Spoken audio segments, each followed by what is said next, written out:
law really is. Most of us think that we go into a courtroom and understand the difference between a court and a courtroom, that the people who purport to use law really use words of art to make you believe, in fact, that law is on the table when you walk into a courthouse or a courtroom, when in fact that's not true. And I would like to share with you tonight, regardless of your religious persuasion, what law really is. Law, all law, is A-L-L space L-A-W, all law, all law.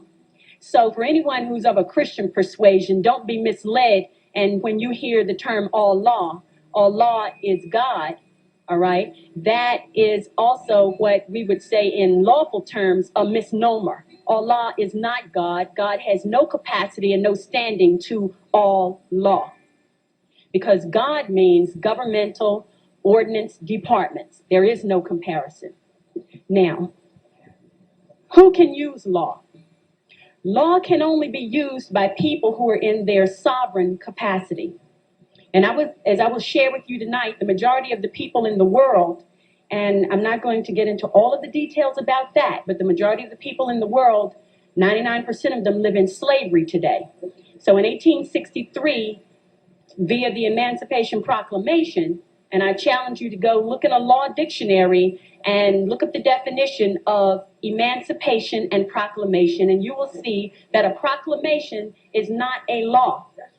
A proclamation is a public announcement by elected officials. It is not a law.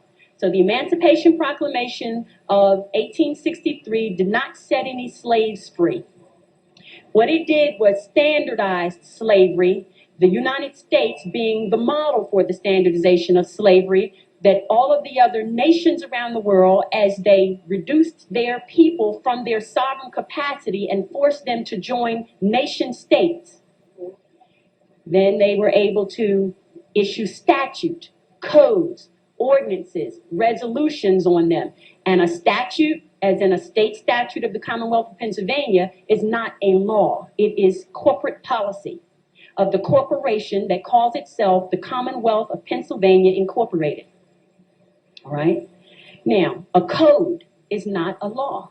The United States codes, the code of the laws of the United States of America that are used in federal court and the Supreme Court, are not law. They are what they say they are. They are codes, ordinances, and resolutions of a municipality of the city of Philadelphia, which is a private nonprofit corporation that calls itself the City of Philadelphia.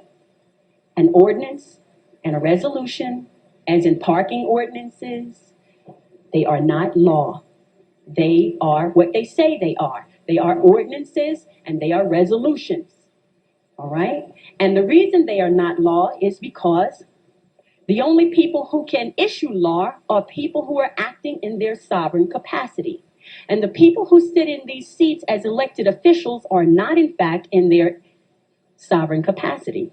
They are in a corporate ward status, meaning that they are wards of the state. They are members of the corporation, which is a nonprofit that calls itself the Commonwealth of Pennsylvania.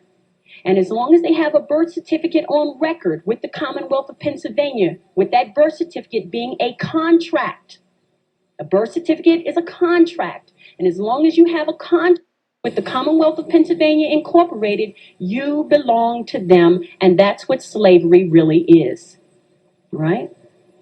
So who can use law?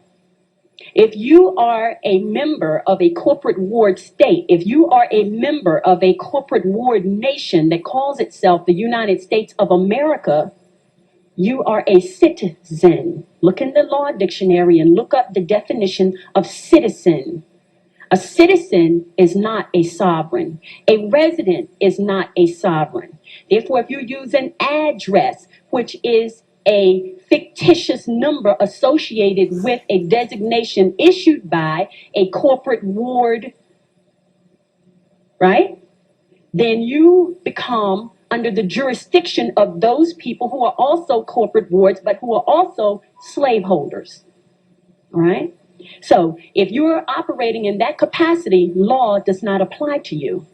If you are a resident of the city of Philadelphia, which is a private nonprofit corporation, and you say you are a resident of the city of Philadelphia, then the ordinances and the resolutions of that private nonprofit corporation apply to you.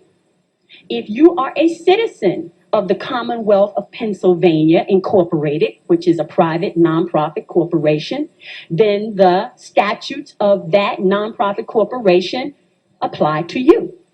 If you are a citizen of the United States of America, which is a private nonprofit corporation, then the code of the laws, right, apply to you. But if you are a sovereign of the Moorish Empire, those ordinances, those resolutions, those codes, those statutes do not apply to you because you are not a member of the corporate ward state. It's as simple as that.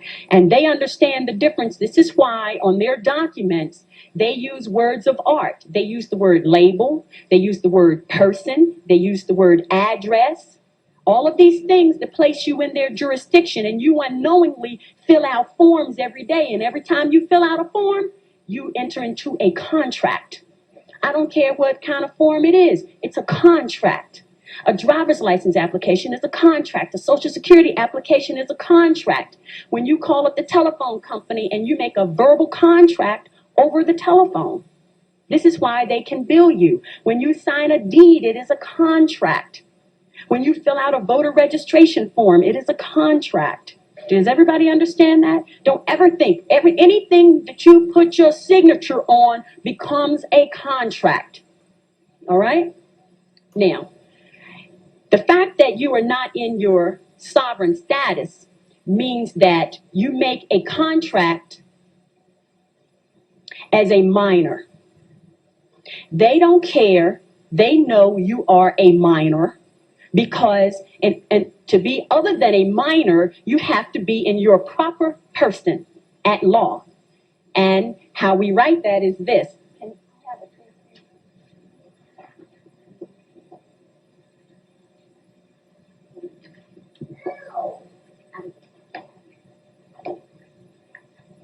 That's working.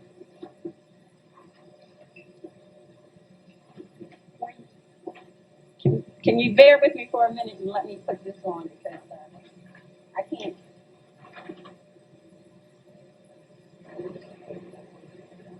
Can y'all see that?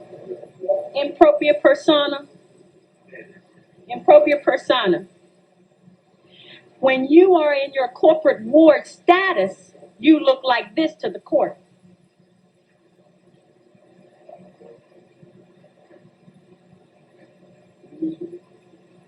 Pro se. Pro se meaning they get you in the court and they bring someone in called a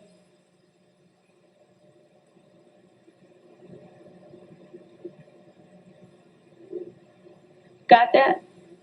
Pro se cutor, a prosecutor, because you're in a corporate board status.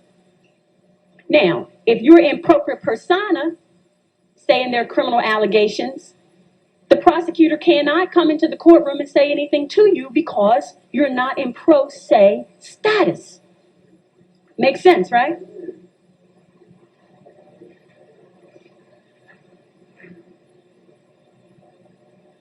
The issues of law are threefold.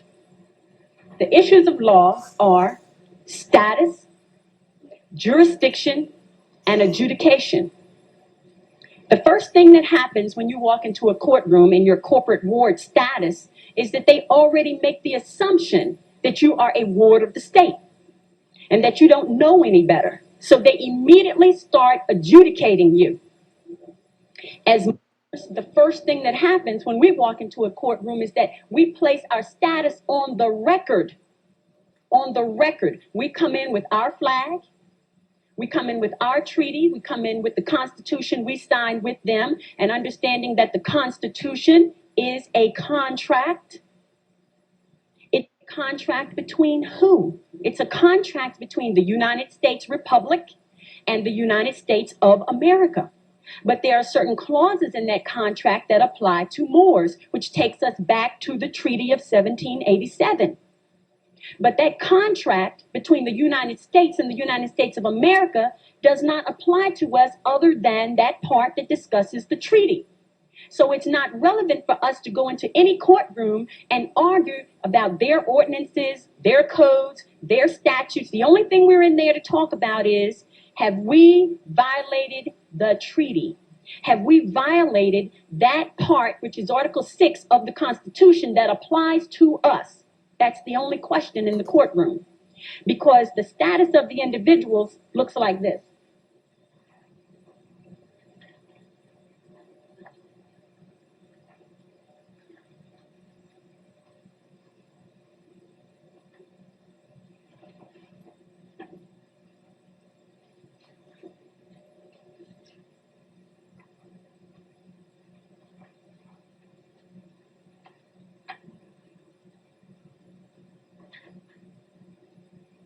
You and the judge.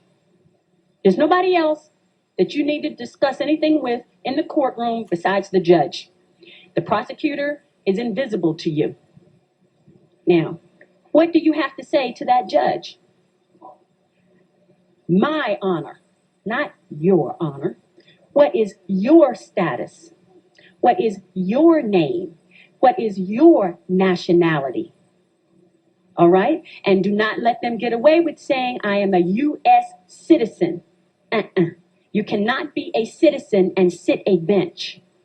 You cannot be a member of the Bar Association, which is a private, nonprofit corporation that issues registration numbers to its members who do not have a license to practice law in any state.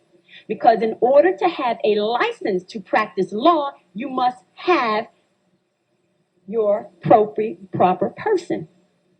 And in order to be in propria persona in this country, whether that be North America, Central America, or South America, you must be a Moor. If they want to be sovereign, they've got to go home. They cannot be sovereign here. All right?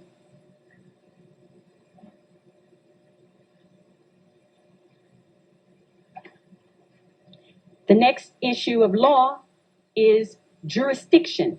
Now, let me stick with status. What is the status of the prosecutor? What is the status of the district attorney? What is the status of Lynn Abraham? Does anybody in this room know her nationality? I don't. That's an important question to ask her if she serves me with any papers. Who are you? Where is your license to practice law? Where is your proof of naturalization in my land? Who gave you the authority to be here? Right? Who issued you authority to act in any capacity, to file any complaint or any charges against anyone? That's the question. And I say to you, she can't answer those questions. Right? So then, if you go into a courtroom and nobody else has the status to be there, automatically challenge the jurisdiction of the court. There's nothing else that you need to say. There's nothing else to be said. Stand mute. Let them proceed, because guess what? They cannot proceed.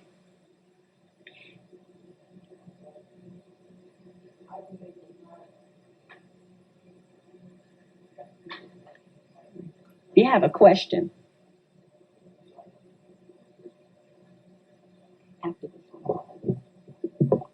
How do we make them honor that information that you just passed on to us?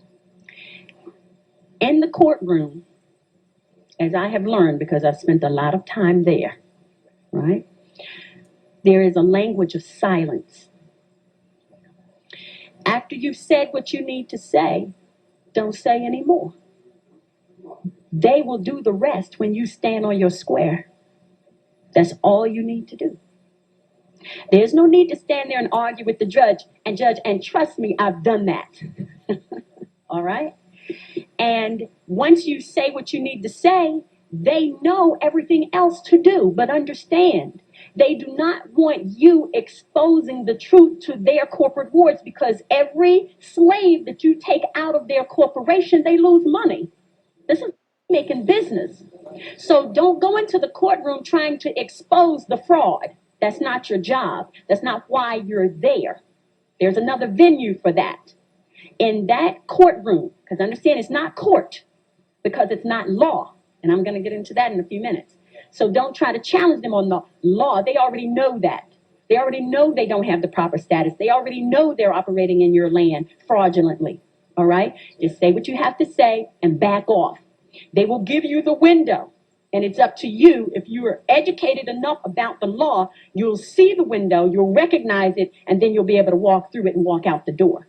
But if you're not conscious, when they open the window for you, I'll give you an example, as I gave in class just a few nights ago. Went into the courtroom, and the judge has papers there in front of me, and he's just arguing with me, young lady, you better come back here. I'm going to send all these officers I have at my disposal with guns to hunt you down and bring you. And he's just running his mouth. And the prosecutor slides me the paper to sign, and it was blank. Do you understand? Do you understand? So I signed the paper because I know how to sign contracts and not be obligated to them, right? So I did that, signed the blank piece of paper. They took a copy, I took a copy, and I left. And I never heard from them again. But if I had stood there, as I shared with class, and I have done this paper is blank, and I'm not signing it, and right? So all I had to do was come into the courtroom and say what I had to say. Now, I know how to present myself in the courtroom, Islam, right? And see the window and walk out. Thank you. Mm-hmm. All right. Now, the next issue at law is jurisdiction. We already know they don't have the status. Now, do they have the jurisdiction? The answer is no. Because in order to have jurisdiction, you must first prove status. Everybody in the courtroom must have status on the record. Why is that so important? Because unless their status is on the record, what country do you represent? Says what law you're here to get justice on, right? Now, if you have not clarified the status for the record, you can't bring your law into the court. So there can be no court. So status is very important. And so if you're Moor, and let's say somebody else is Manchurian, and I'll get to that in a minute. When you have two people of different standings in the courtroom, you have to decide what law applies. Is there a treaty between the two? Do they have a constitution? Do they have any other trade agreement or contract that binds them and obligates the parties? That's the question. All right? So if you walk into the courtroom and they immediately start adjudicating, you have no idea what law they're using. And I guarantee you, because status has not been established for the record, they're not using any law that applies to you. And they're not using any law that applies to them. They're simply using corporate policy, which is discretionary. If they like you today, they'll let you off. If they don't like you tomorrow, they'll give you some time or a fine. Okay? So status and then jurisdiction. Jurisdiction is going to determine what area, what geographical area encompasses the authority that that judge or that court has. All right? So if you're in a municipal court or a court of common pleas, don't go in here talking about the Constitution because they don't have jurisdiction to discuss the Constitution with you. Do not go into a state court discussing the Constitution unless it's the state's Constitution. Because the United States Constitution, they have no jurisdiction over, but they won't tell you that. They'll dismiss the case. Different jurisdictions. And don't go into federal court talking about city ordinances. You understand the difference? Okay. Jurisdiction. Then adjudication. Once you get to the part about adjudication, you have to ask the question, do you understand the law that applies to you, that applies to this matter? Because there's two types of jurisdiction, jurisdiction over the matter and jurisdiction over the person. All right? Does the court have both? They must have both in order to proceed. They don't tell you these things, but this is very important. So if the court has gotten to the point of adjudication, all right, which for me, I don't have that problem. But once the court gets to the point of adjudication, then they're ready to start prosecuting. They're ready to find you guilty of something, some kind of way. And the reason for that is because it's a business. And once you enter there and they seize jurisdiction over you, they adjudicate for the sole purpose of getting some money. That's that. Because and to be other than a minor, you have to be in your proper person. at law. And how we write that is this. Can I have it, please?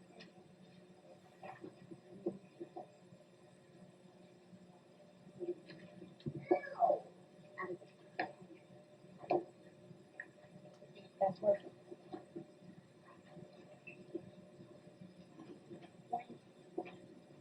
Can you bear with me for a minute and let me put this on, because I can't.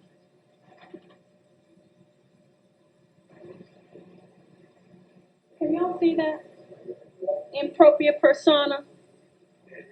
Impropria persona. When you are in your corporate ward status, you look like this to the court.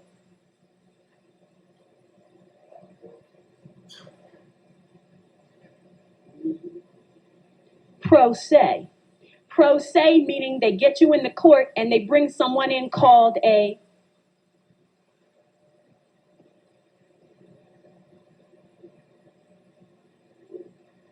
got that? Pro se cuter, a prosecutor, because you're in a corporate board status. Now, if you're in propria persona, saying there are criminal allegations, the prosecutor cannot come into the courtroom and say anything to you because you're not in pro se status. Makes sense, right?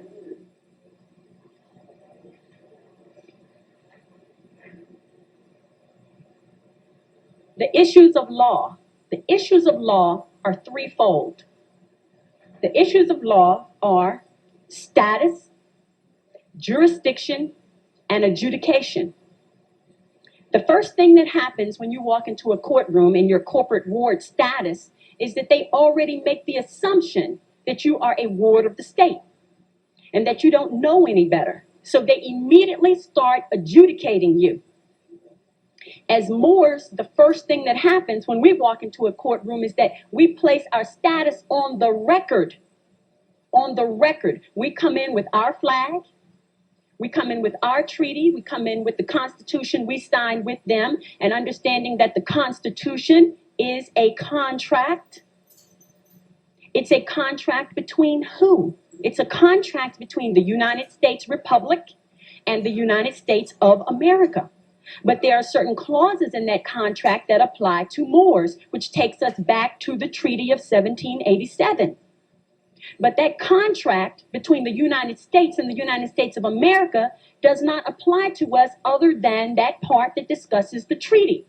So it's not relevant for us to go into any courtroom and argue about their ordinances, their codes, their statutes. The only thing we're in there to talk about is, have we violated the treaty? Have we violated that part, which is Article 6 of the Constitution, that applies to us? That's the only question in the courtroom. Because the status of the individuals looks like this.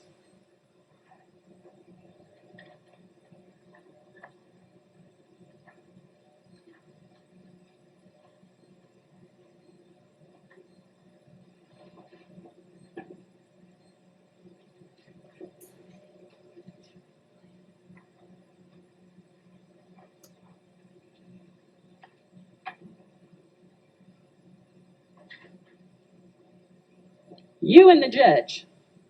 There's nobody else that you need to discuss anything with in the courtroom besides the judge. The prosecutor is invisible to you.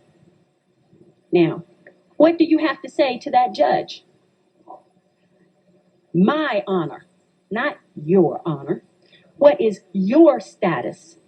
What is your name? What is your nationality? All right? And do not let them get away with saying, I am a U.S. citizen.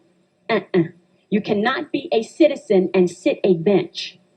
You cannot be a member of the Bar Association, which is a private, nonprofit corporation that issues registration numbers to its members who do not have a license to practice law in any state. Because in order to have a license to practice law, you must have your proper person. And in order to be in propria persona in this country, whether that be North America, Central America, or South America, you must be a Moor. If they want to be sovereign, they've got to go home. They cannot be sovereign here. All right?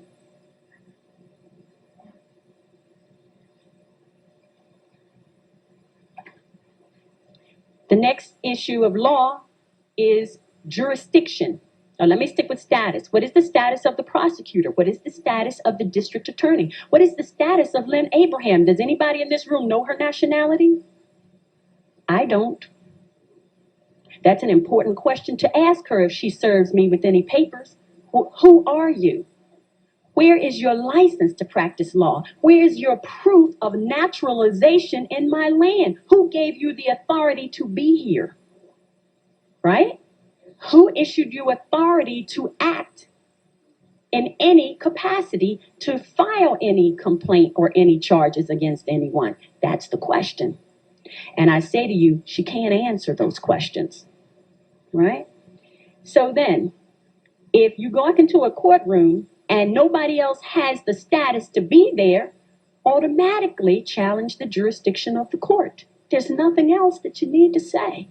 There's nothing else to be said. Stand mute. Let them proceed, because guess what? They cannot proceed.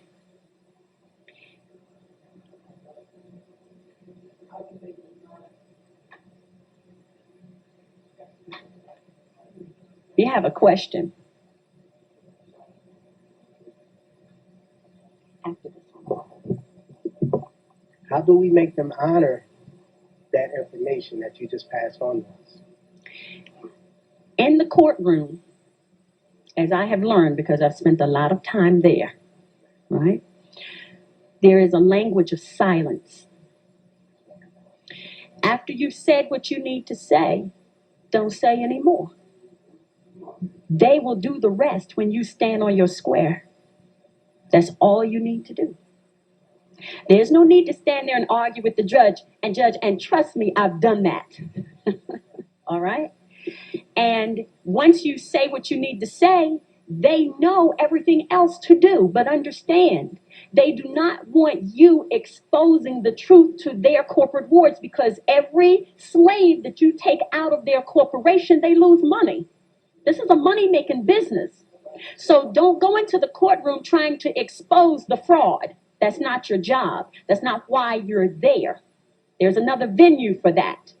In that courtroom, because understand, it's not court, because it's not law. And I'm going to get into that in a few minutes. So don't try to challenge them on the law. They already know that. They already know they don't have the proper status. They already know they're operating in your land fraudulently. All right? Just say what you have to say and back off. They will give you the window. And it's up to you. If you are educated enough about the law, you'll see the window, you'll recognize it, and then you'll be able to walk through it and walk out the door. But if you're not conscious, when they open the window for you, I'll give you an example, as I gave in class just a few nights ago. Went into the courtroom, and the judge has papers there in front of me, and he's just arguing with me. Young lady, you'd better come back here. I'm going to send all these officers I have at my disposal with guns to hunt you down and bring you. And he's just running his mouth. And the prosecutor slides me the paper to sign, and it was blank. Do you understand? Do you understand? So I signed the paper because I know how to sign contracts and not be obligated to them, right? So I did that, signed the blank piece of paper. They took a copy, I took a copy, and I left. And I never heard from them again.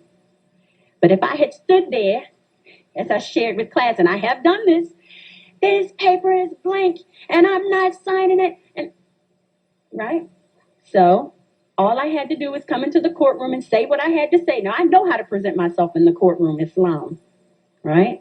And see the window and walk out. Thank you. Mm-hmm. All right. Now, the next issue at law is jurisdiction. We already know they don't have the status. Now, do they have the jurisdiction? The answer is no. Because in order to have jurisdiction, you must first prove status. Everybody in the courtroom must have status on the record. Why is that so important? Because unless their status is on the record, what country do you represent? Says what law you're here to get justice on, right? Now, if you have not clarified the status for the record, you can't bring your law into the court. So there can be no court. So status is very important. And so if you're Moor, and let's say somebody else is Manchurian, and I'll get to that in a minute, when you have two people of different standings in the courtroom, you have to decide what law applies. Is there a treaty between the two? Do they have a constitution? Do they have any other trade agreement or contract that binds them and obligates the parties? That's the question. All right? So if you walk into the courtroom and they immediately start adjudicating, you have no idea what law they're using. And I guarantee you, because status has not been established for the record, they're not using any law that applies to you. And they're not using any law that applies to them. They're simply using corporate policy, which is discretionary. If they like you today, they'll let you off. If they don't like you tomorrow, they'll give you some time or a fine. Okay? So status and then jurisdiction. Jurisdiction is going to determine what area, what geographical area encompasses the authority that that judge or that court has. All right? So if you're in a municipal court or a court of common pleas, don't go in there talking about the Constitution because they don't have jurisdiction to discuss the Constitution with you. Do not go into a state court discussing the Constitution unless it's the state's Constitution, because the United States Constitution, they have no jurisdiction over, but they won't tell you that. They'll dismiss the case. Different jurisdictions. And don't go into federal court talking about city ordinances. You understand the difference? Okay, jurisdiction. Then adjudication. Once you get to the part about adjudication, you have to ask the question, do you understand the law that applies to you, that applies to this matter? Because there's two types of jurisdiction, jurisdiction over the matter and jurisdiction over the person. All right? Does the court have both? They must have both in order to proceed. They don't tell you these things, but this is very important. So if the court has gotten to the point of adjudication, all right, which for me, I don't have that problem. But once the court gets to the point of adjudication, then they're ready to start prosecuting. They're ready to find you guilty of something, some kind of way. And the reason for that is because it's a business. And once you enter there and they seize jurisdiction over you, they adjudicate for the sole purpose of getting some money. That's the bottom line. They don't care about you, whether you're innocent or whether you're guilty, none of that. How much money are they going to get out of this? And their little club that they have called the Bar Association, their members have to be fed. So they want to make sure that this one gets fed and that one gets fed. And that's fine, because that's their corporate thing. That's the way they make money. And if they're going to make money being deceitful and all that, that's the karmic baggage they've got to carry. But you don't want to be a participant to it. That's all. Okay. Color of law. Colorable, color means something that pretends to be something that it's not. Colorable court, colorable money, colorable law, colorable people. Any people who call themselves colored, Negro, African American, Indian, Puerto Rican, Chinese, Australian, all of these are colorable labels, but these people, for the most part around the world, don't even know this. But because they call themselves Chinese, as I was getting ready to say to you, they are part of a corporate nation state as well, because the country of China is Manchuria, the nation state. The corporate ward nation state is China. That is not the country or the sovereignty of the people. The people are Manchurian. All right? You understand? Say anybody who wants to call themselves Puerto Rican.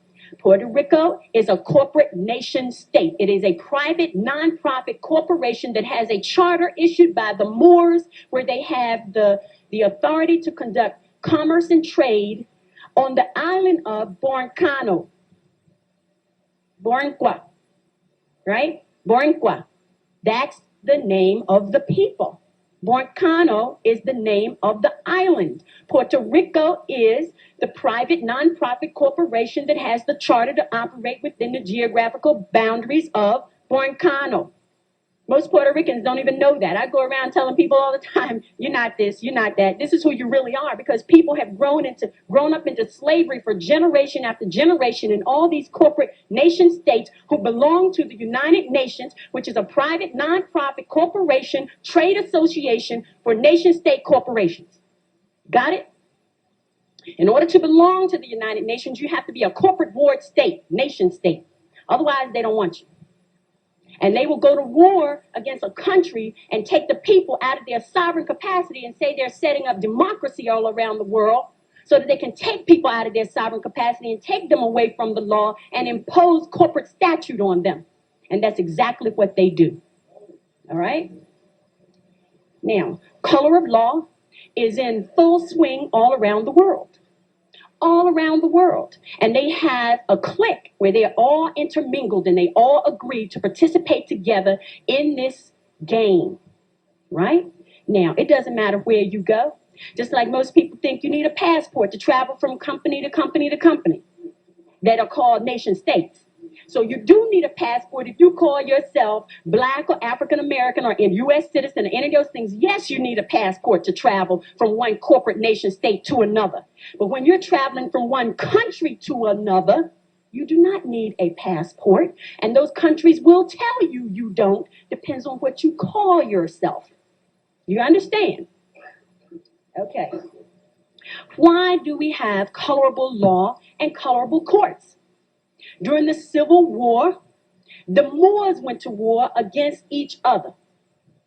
Now, we destroyed ourselves in this. The Europeans did not come here and bring us down. We did that from inside, and they capitalized on the carnage. Do you understand? All of these buildings all around here, as I told in class last night, they're ours. They belong to us. They're ancient, these buildings. There's a whole city underneath this city. They went and burned all the major cities, the major energy centers on this globe we called an earth. Our ancestors set up these energy centers that we call Philadelphia, New York, Boston, Atlanta, Detroit, right?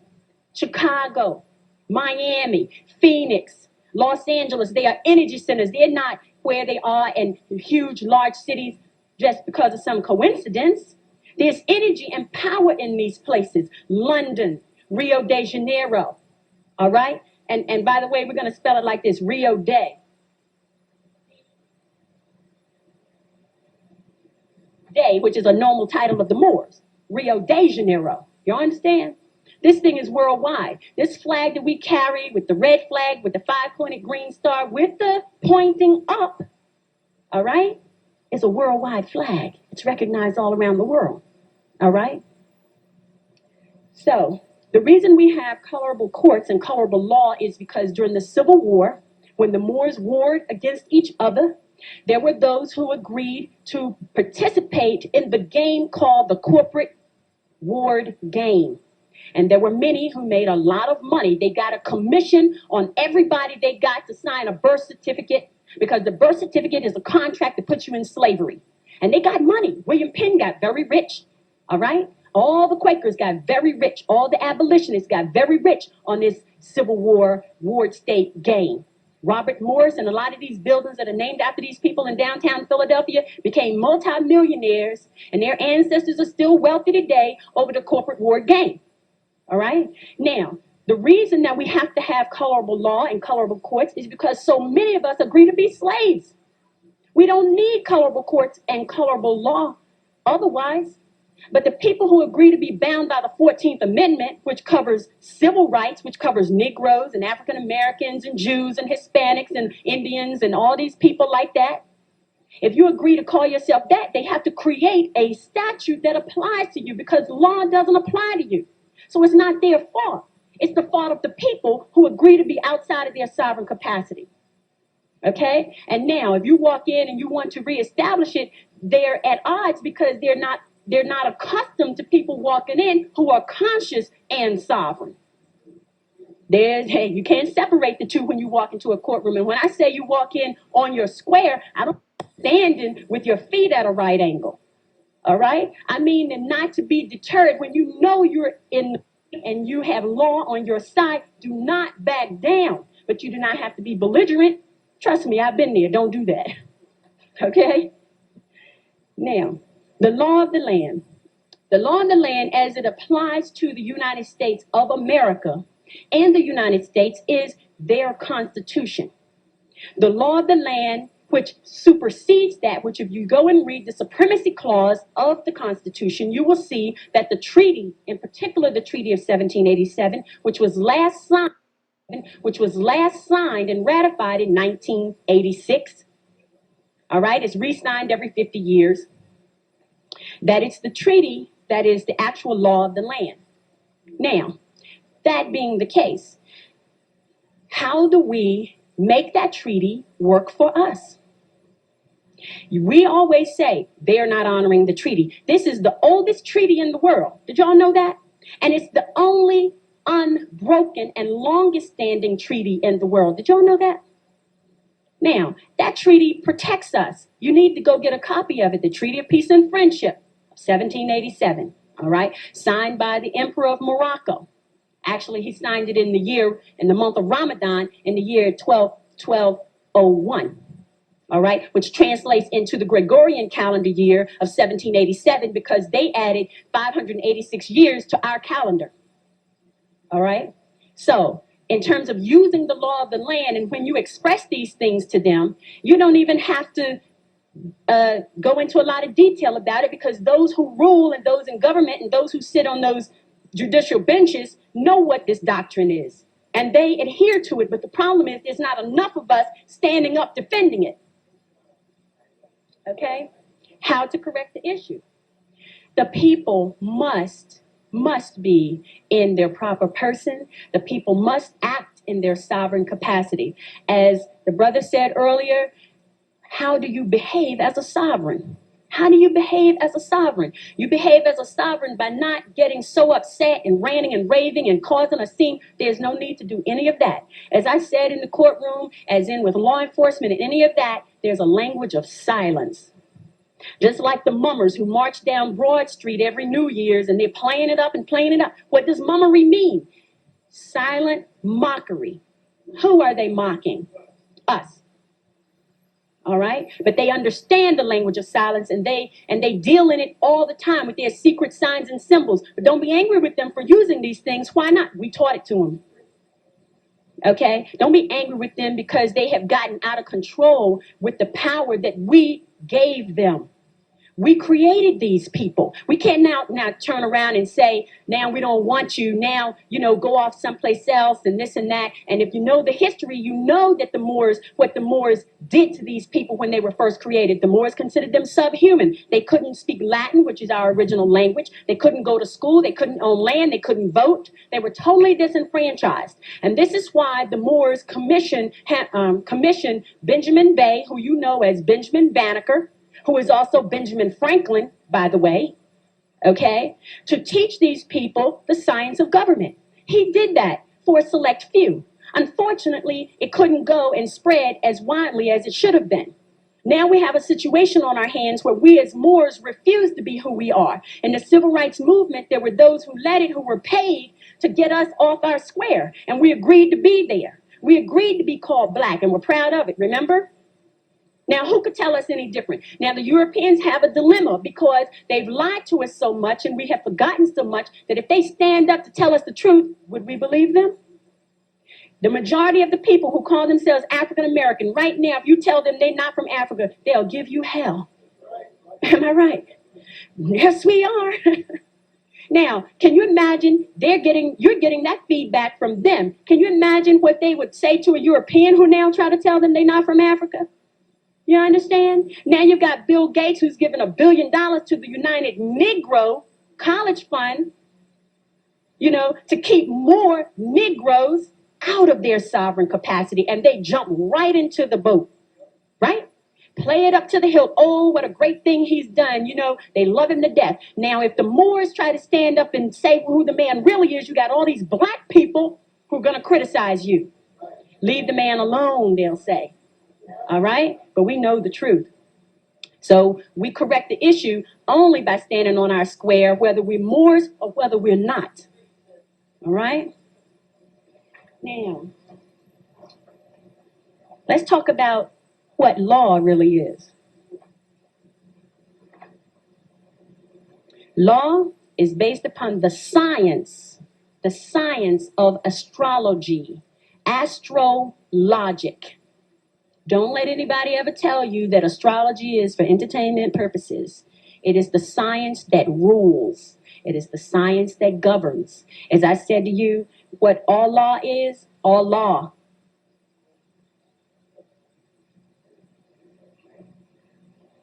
All law. Do we praise all law?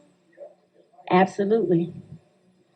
Do we praise Christ? Absolutely, because what, not who, what is Christ?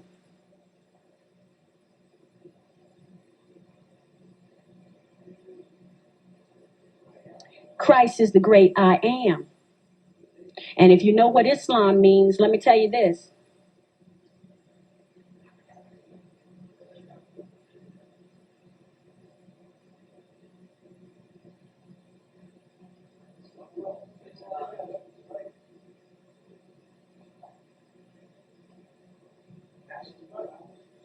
I, self, law, am master. I am the master of my own fate. I am all law. All right? When you walk into the courtroom and you know these things, trust me, you get a different result. When they ask you your name, you never say, my name is. That's a label. What do you say? I am. I am. You never swear on the Bible. You affirm. You affirm on the Bible. And as Sister Thanat here said to me, oh, they try to trick you. They'll say, do you swear or affirm? No. You just say, I affirm. Because what? I am and who you are. And that's your status. And nobody can compete with that. Nobody can take that from you. And no matter what paperwork you submit to a court, what is the most important thing is when you walk into a courtroom and you speak the law. And when you speak the law in a courtroom, guess what? You speak it into existence because a thought is an activity. It's real. It may not be something you can touch, but as soon as that thought transpires into a word, it becomes a spell. That's why they call it spelling. You get it? Now, law is based upon the zodiac. Now, when you walk into a courtroom, there's all kinds of things going on. There's sacred geometry going on in the courtroom. In fact, the courtroom is set up according to sacred geometry. All right? And here's what happens when you're in there.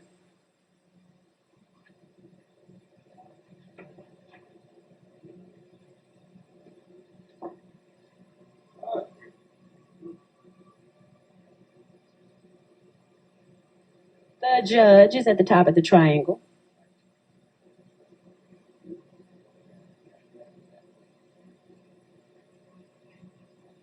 Got it? When you walk in there, and as I had shared in another class, to deal with marriage, it's the same thing. And I'm going to talk about that also in a minute. You walk in there, and when you appear, never tell the court that you are appearing. Look in the law dictionary and find out the definition of appear. Never do that. You go into the courtroom and you make a what? A special appearance.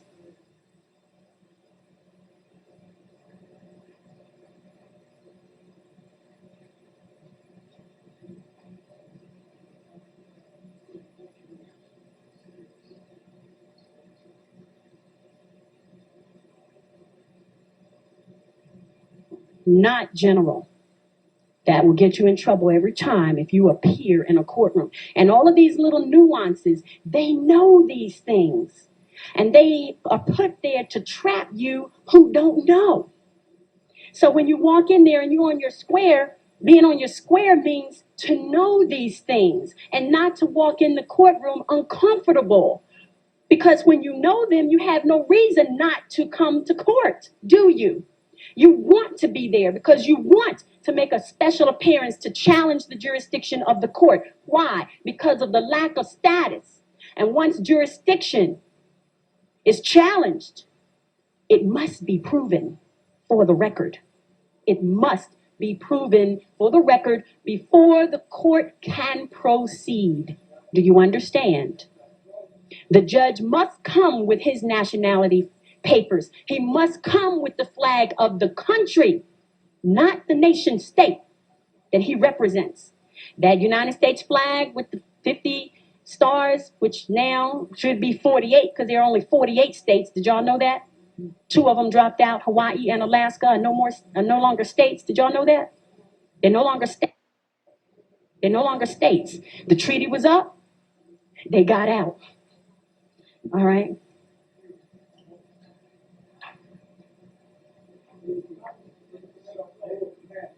I'm kind of going through a lot of things right now. And, okay.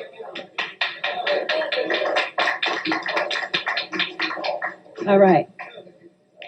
The law is used by people in their proper person. When you walk into the courtroom, you should always have your paperwork precede you. Don't walk in there without first having submitted some document to the court to let them know that, yes, I'm coming. And look in the law dictionary and look up the definition of come. It's different than appear. Now, you can come to the courtroom, all right, and make a special appearance. You understand? Never, you get the subpoena, whatever it is in the newspaper, and don't believe all this other stuff where they tell you, don't go to court if you get these papers, because they will put a manhunt out for you, and you do not need that. And there's no reason for you not to go. You should go. You should go, and the more of us that do go and challenge the jurisdiction and let them see we're not scared because we're standing on the square, they will stop calling you to court, right? Because the people who operate in their proper person, and the more and more of us that go in there operating in our proper person, they're going to begin to see the game is up. The secret's out. We can't do this anymore, all right? Justice died upon the cross. What does that mean?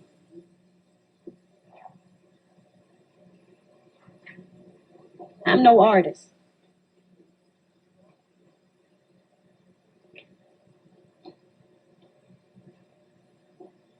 That is the cardinal points of the zodiac. Cardinal, as in Catholic Church, cardinal.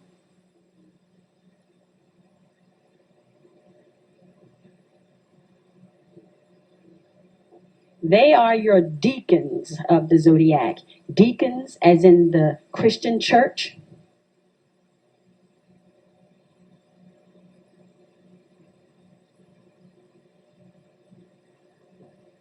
They are your cardinal points. And they apply to everything you do. Who you are, your character, everything that surrounds you, your environment, the country where you live, everything is affected by the different signs of the zodiac.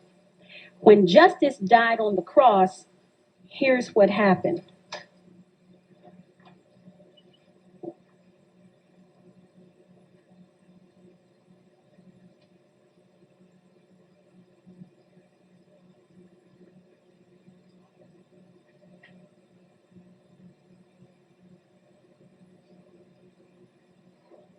That's our solar system, and that's the sun in the middle. And that's Earth, the third rock from the sun, which is its planetary position. That's not its name. And its planetary position will be changing, is changing every day. And it's speeding up and getting closer and closer to the sun until it will occupy the second position, rock from the sun.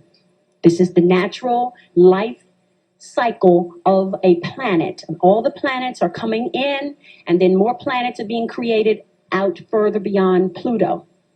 So what they call the greenhouse effect is the natural heating up of the planet. And all those who cannot meet the heat requirement as the planet heats up will be eliminated from the planet. This is the science of the zodiac.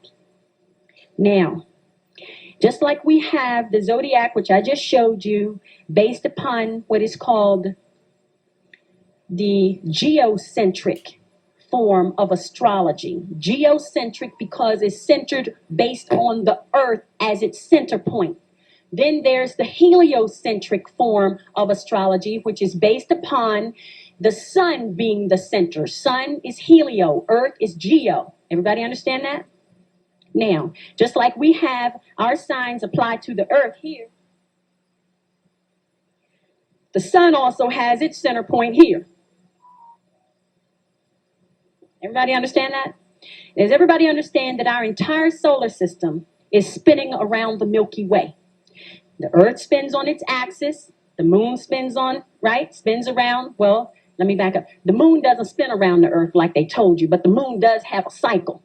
Now, the Earth spins on its axis, and the Earth spins around the sun. The sun spins on its axis, and this entire solar system spins around the Milky Way.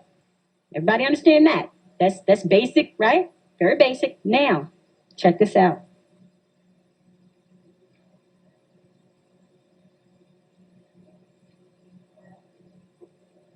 It takes the sun 26,000 years to make one revolution around the Milky Way.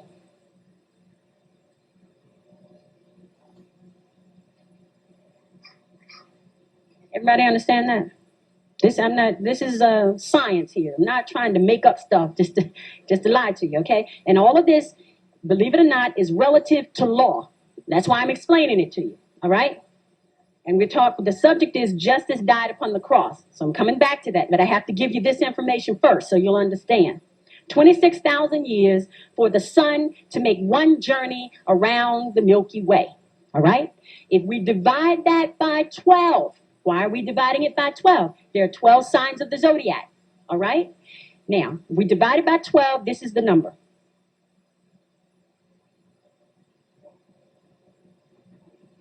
(2,166 years.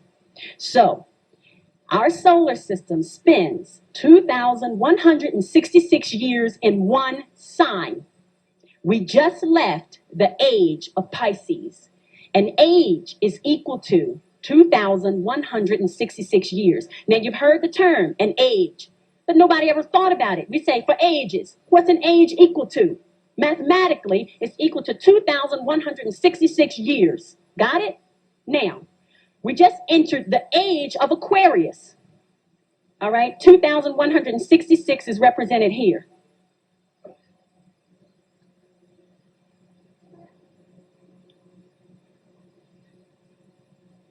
See that? So each one, right, has a time frame of 2,166. Everybody understand that? Here's what happens.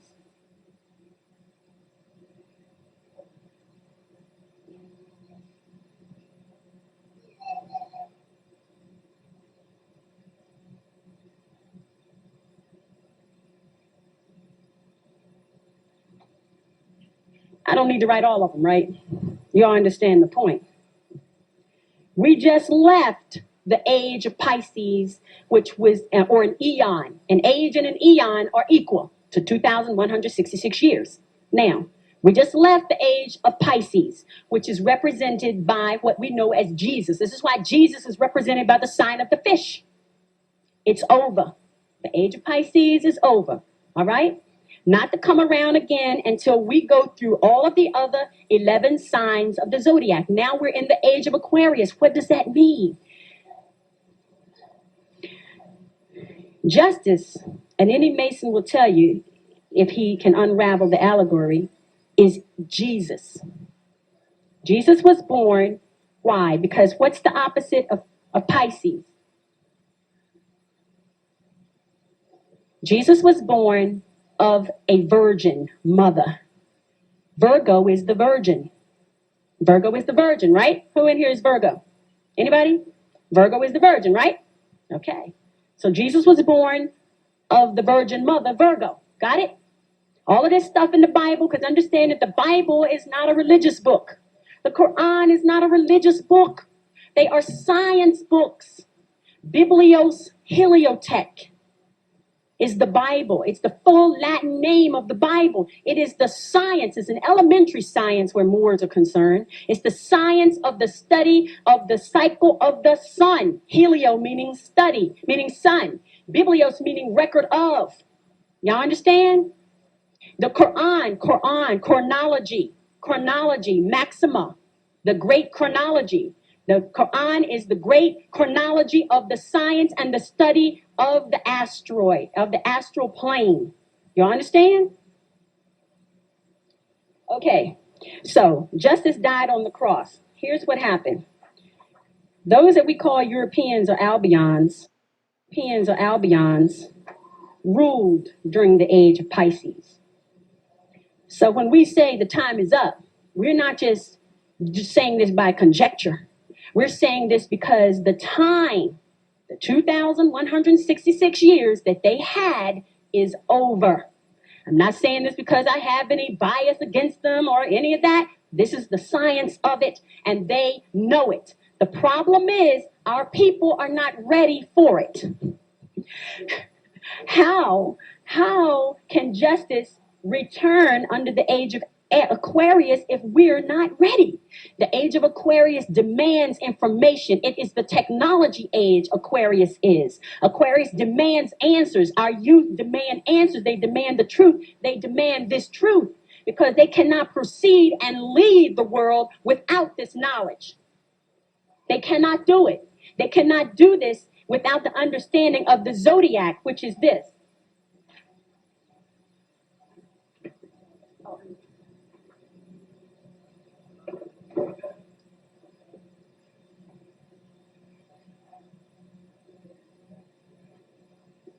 Zodiacus is the ancient name of the term zodiac. Zodiacus implies the first woman, who is this.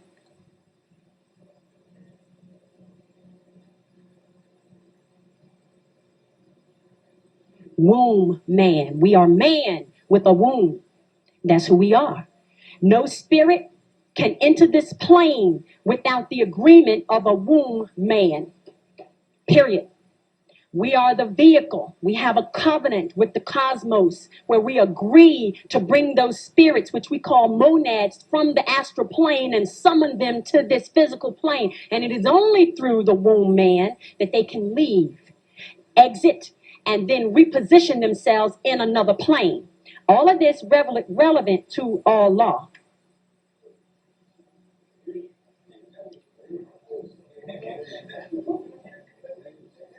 Now, this is why when the brother talked about getting our land back, I know this issue very well.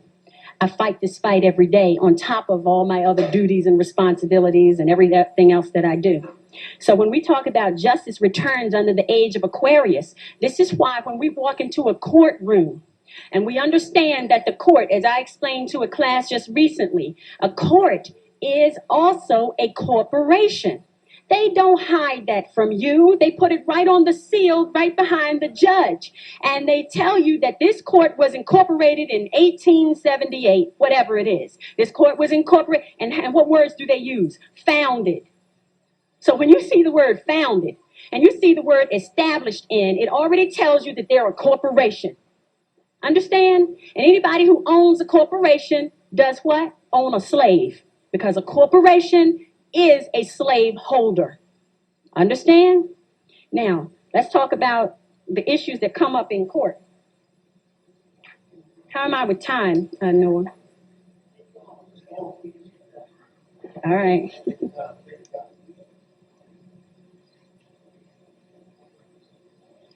The point I want to make real quick relative to going to court and getting land back and all these issues and all these injustices that have been done to us, when we participate in organizations that take us off our square, that adds to the chaos and the confusion. So it's better not to join anything at all and just be yourself if you're not going to be a Moor. But even if you're going to be a Moor, understand that sovereignty is an individual thing. Don't go into court talking about I belong to such and such organization.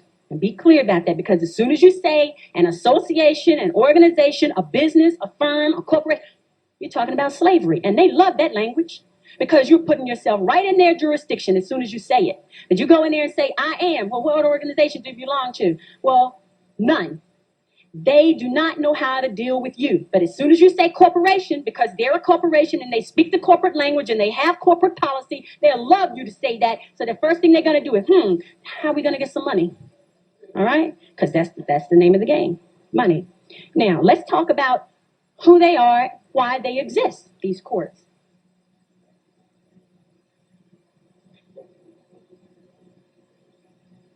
First of all, we know they're not really courts. We know they're colorable. They know they're colorable. They have to be colorable because they're dealing with colorable people, right? If we choose not to be colorable, we don't belong in there. So the court is this. Just like the Commonwealth of Pennsylvania, just like the Bar Association, just like the United States of America, they are this.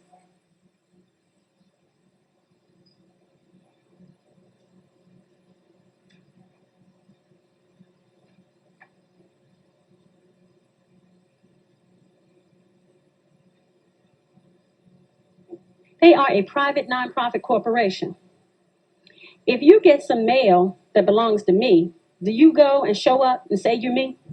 No, you can't do that. So if a private nonprofit corporation sends you a document and you have no contract with them, why should you go up and debate the contract? Because if you don't have a contract, right? If you don't have a contract, you don't have a contract. It's as simple as that. You don't need to go there and say all that. Just say, because here's my status and this and that and the other, right? Don't go in there trying to debate whether you owe money on the contract or not. The bill was too high and all that. And I'm not saying that because of what you said. Understand that. If you don't have the contract, why are you discussing the bill? It doesn't make sense, does it? First, you have to have a contract. So the first thing you need to understand when you walk in there, I don't care what the issue is. Here's the question.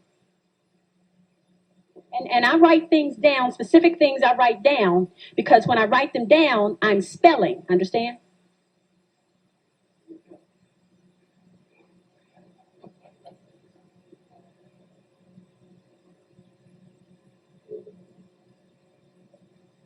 Do we have a contract? If I rescind my birth certificate, do I agree to belong to the corporate ward state that calls itself the Commonwealth of Pennsylvania, which is a private nonprofit corporation? If I don't have a birth certificate with you, what agreement do we have that you should summon me to answer anything? Right? If I don't have an agreement with the parking authority, which I don't, do they have the right to send me a bill saying that I owe them for a parking ticket? It's ludicrous. Now, the thing to say is, if you don't have the contract, you have certain rights, and you need to exercise those rights. And there are codes even that are there, and laws that are there to protect you if you don't have a contract with somebody and they're trying to make you adhere to a contract. I don't care what kind of contract it is. If you don't have a driver's license and they pull you over, the first thing you need to say is, I don't have a contract. They may still give you the ticket, but understand that if there are other things, which I already explained in the language of silence, which because we are amongst non-Moors tonight, I will not show you. However, there's a language of silence that you can speak to these people and they will not bother you. You can trust me on that. However, if you are not comfortable and you happen to get off your square and you get the ticket and you have to go to court, that's the first thing you have to say. I don't have a contract.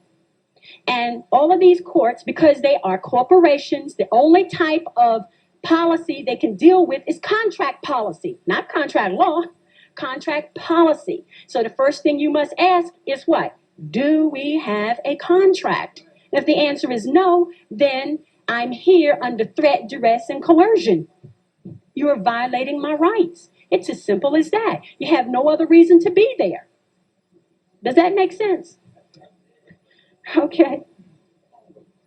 If the state comes in and says, you're not treating your children right and we want to take them, right? The first thing you have to say is, state, do I have a contract that says I gave my children to you?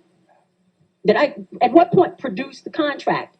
Produce the contract. If you send me a bill, and understand that if you belong to the corporate board state, you can't make these arguments because you do have a contract, which is the birth certificate, which is the marriage license, which your marriage license is your contract, is the woman's contract with the state and the man's contract with the state. It's not a contract between the man and the woman. Never was, never will be. Unless you have a prenuptial agreement or something else, you don't have a marriage contract with the one you think you love. You have a contract with somebody else who becomes a third party to your life, always, till you rescind the contract. All right? Because that's not how you get married. Marriage is under all law. All right? And then what you're responsible to do is to place the oath that you take between the two of you on the public record. Where? Where do you place information on the public record? Do you know? With the county. The counties are ancient. They belong to us.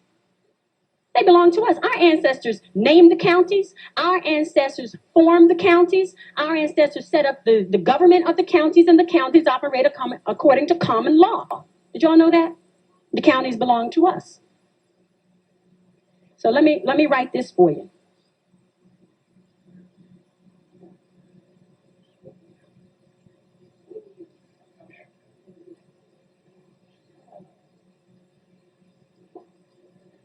How many of you think you live in Philadelphia County? For those who, okay. Okay. All right. Here we go.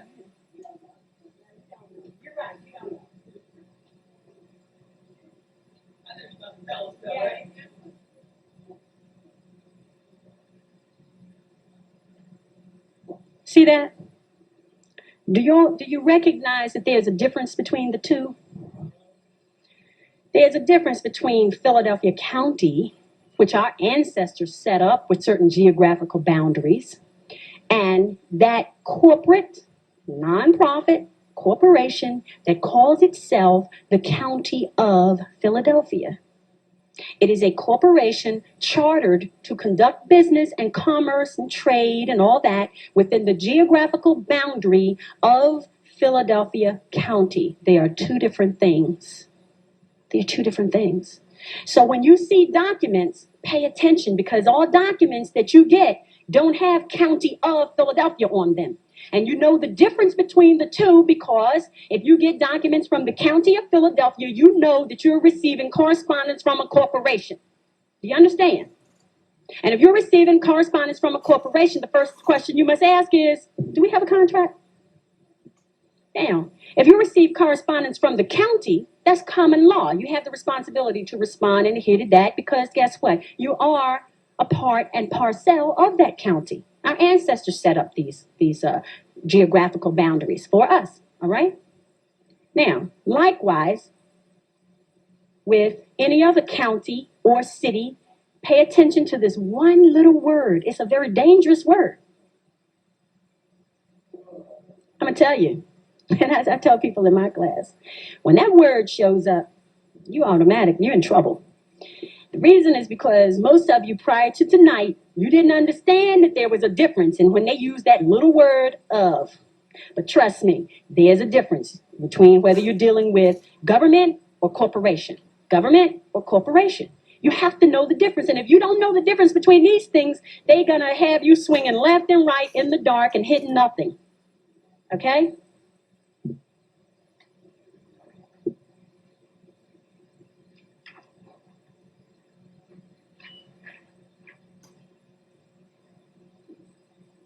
I want to explain to you that when you're dealing in contracts,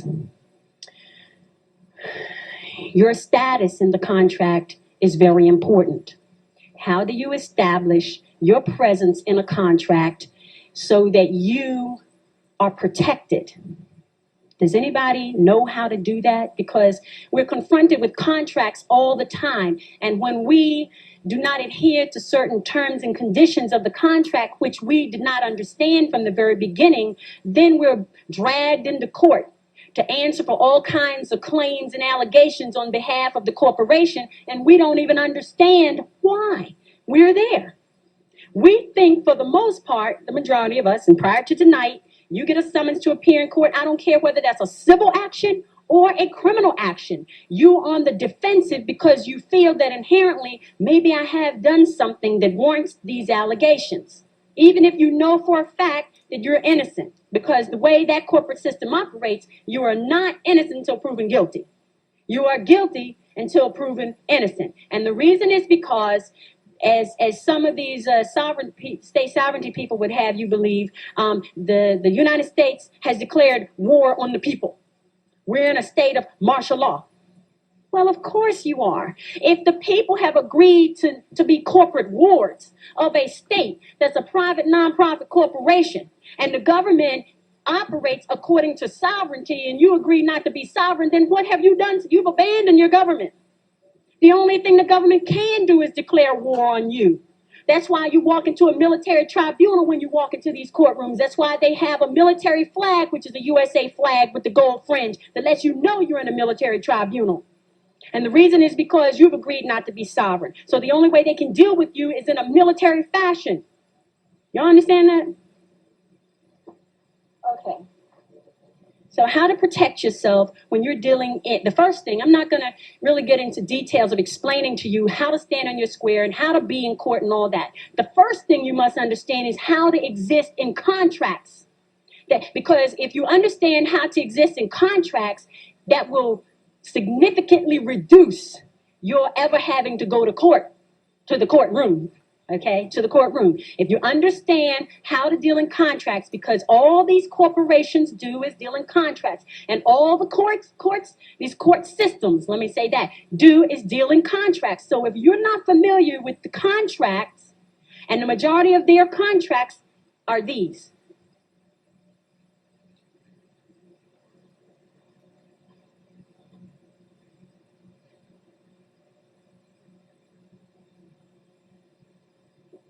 Adhesion contracts. Look in the law dictionary and look up the word adhesion. And what you're going to find is that an adhesion contract is a type of contract where there are terms and conditions that are a part of the contract of which you are not aware. And every time you sign a birth certificate, there's the balance of that contract is somewhere. Whenever you sign for a driver's license, the balance of that contract is somewhere. You don't have it, you've never seen it, but it does exist. And this is why they have the authority to issue you a ticket for all these different things and violations, because there's a contract somewhere that you signed and you have not reserved your rights. So if you don't reserve your rights are considered waived upon signing of the contract, which means that you know, understand, and agree that there's an adhesion going on and you don't care, or you otherwise are not aware. They don't care. They've got you to sign. How do you go back now and correct the fact that you signed all these adhesion contracts everywhere all your life? You've signed them.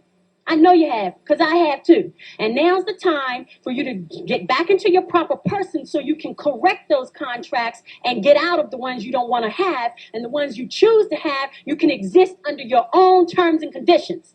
That's the most important part. That's long before you get to go into court. Because you can go to court all day long, but guess what? Unless you correct the problem, the root of the problem, which is not knowing how to exist in contracts, you'll constantly go to court, and that's a waste of your time. I'm sure you have many more productive things to do than to keep showing up in court, making special appearance and propria persona, sui juris, and stating your status for the record, okay? Now, the first thing you need to do is contact.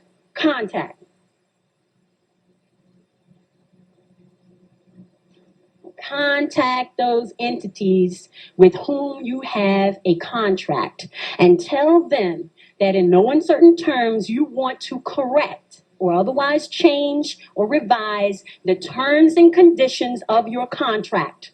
You have the right to do that, and you must. All right? If you're going to have the contracts, exist in those contracts under your own terms and conditions. Just because somebody hands you an application and that application has pretty little boxes and everything on it, if there's categories up there that don't apply to you, don't fill it out. Add a box that applies to you. And then when we take people to the Social Security Administration to get their name corrected on their Social Security card, this is what happens. There's a section on there for race, okay?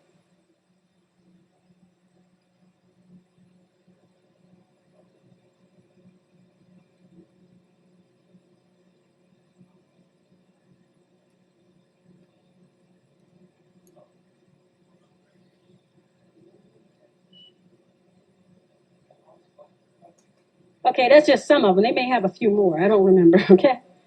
Do any of those boxes apply to you? Not even the one other. It does not apply to you. So what do?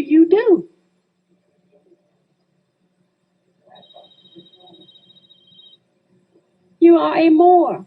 Tell them who you are. If you don't, and you put any other category up there, you have signed it and you have made a contract with them, and they're going to hold you to that contract. And then if you go back and try to change the contract, they'll say, well, they won't tell you in these words. They'll say, well, we can't do that. Well, why can't they do it? It's because you didn't reserve your rights, but guess what? They reserved all of theirs.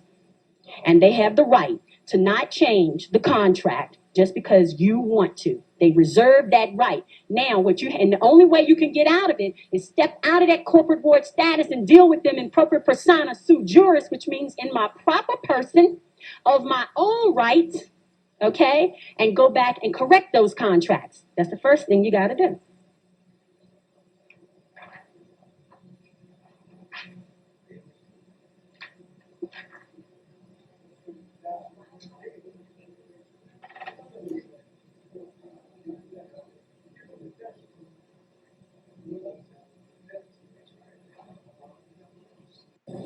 The Uniform Commercial Code. Whether you're sovereign or whether you're not, you're dealing in commerce.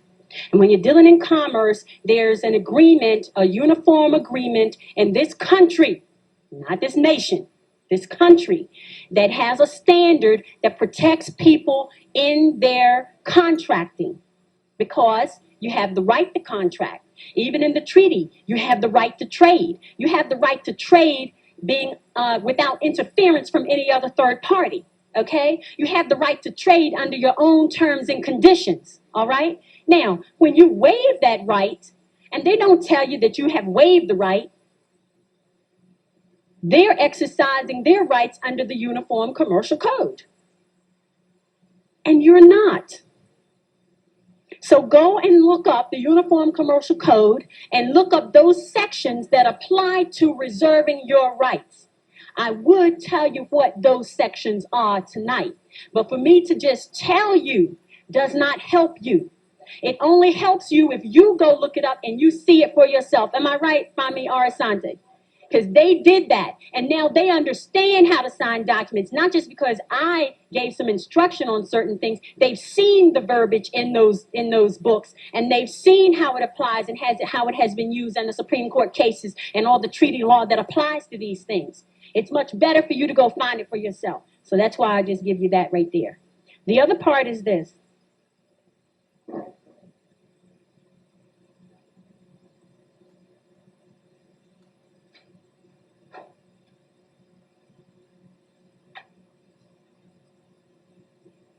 You see my favorite word in there? Of. The United States Code of the Laws. The United States Code of the Laws is the code that's used by all of the United States district courts and federal court. This is what they use. So if you go into federal court, you must cite the United States Code that applies to the violations that are made against you. That's all you need to do, because they understand treaty and understand. I've been there so many times discussing treaty and constitution and all those things like that. And trust me, when I go to court, they put everybody out the courtroom. And they post officers at the door on the inside and the outside because they don't want people to hear what I have to say. And then they come up with all these different little reasons and whatever and get me out of there because they don't want me in there, because I know too much. And I will speak. So the United States Code of the Laws has also the different codes and the procedures, the federal rules of civil procedure in there, all of the criminal code, because understand, if there's a parking ticket, what they're saying is that we're suing you for a criminal offense. Did y'all know that? If there's a speeding ticket, that's a criminal offense. They're suing you in a criminal court. Do y'all understand that? They're filing criminal charges against you for something so simple. All right, if you agree to pay a tax bill and then you don't pay it, like with the Internal Revenue Service, because understand they're the Internal Revenue Service, they're a private nonprofit corporation. There are 22 of them all around the country, and they compete for your business. They compete. They don't share information, and they collect money they're in the business of collecting money on behalf of the United States Treasury. That's their job. Doesn't mean you have to use them, but if you have a contract with them, which you sign your W-4, right? You sign a 1040 or 1040A or whatever, any of those other forms, you sign them. That's voluntary. Did you know your signature is voluntary? You can fill out the form and don't sign it and send it in. And even if you claim on there that you say you owe them money, as long as you don't sign it, you have not right? Entered into a contract. You've given them all the information, but you have not entered into a contract which binds you. Do you understand? If you send the information, you have filed, and that's all that you're required to do. They don't say you're required to sign. They say, please sign. There's a difference. Please sign. Why? Please sign so we can come after you and take everything you got. Okay? So when you look up the United States Code of the Laws, you're going to find all kinds of things in there, because municipalities who have codes and regulations and all those things and the state statutes and all that, all of them fall up under the jurisdiction of the United States Code of the Laws. Because no municipality, no county, borough, township, city, state can make a law that's outside the boundaries of federal law. They must all adhere to federal law. But if you agree, if they come up with a policy and you agree and enter into a contract to participate and be a part of that policy, then when you try to go to the federal court for protection, the federal court, they're not going to tell you in words they'll dismiss the case. But the reason they're dismissing the cases is because somewhere along the line you signed a contract that behind your back has been produced and put into the court record. And what I always tell people to do is to go down to the file room and get a copy of the docket sheet and get a copy of your file of everything that's ever been put on the record concerning you. And then you go back and correct those things and say, produce the contract or take it out the file. You have to file your paperwork, your motion to the court, and say that these things were filed in violation of whatever code applies, of whatever UCC paragraph that applies. These things are in violation of UCC ... United States Code ... You petition the court to have them removed from your record. Y'all understand how simple this is? Not hard. This is not rocket science. This is what it takes is your perseverance to follow through the steps and get this thing done. Because if you don't do it, certainly it's going to remain on your record. And guess what?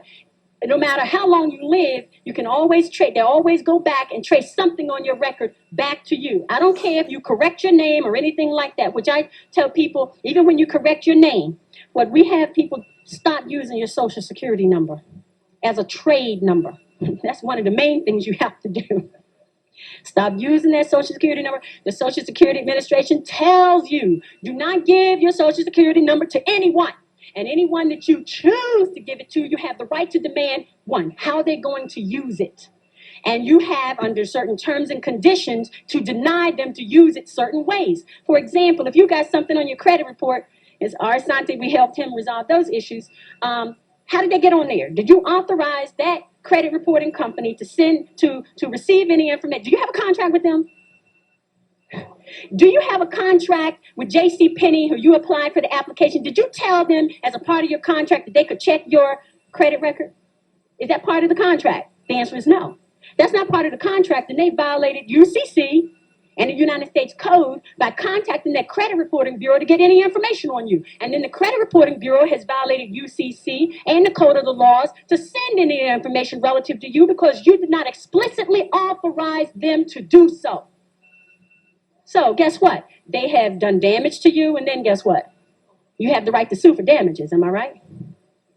Okay, so contracts in these courts, that's the only thing you're dealing with is contracts. Contracts, and never forget that. I'm going to write it down.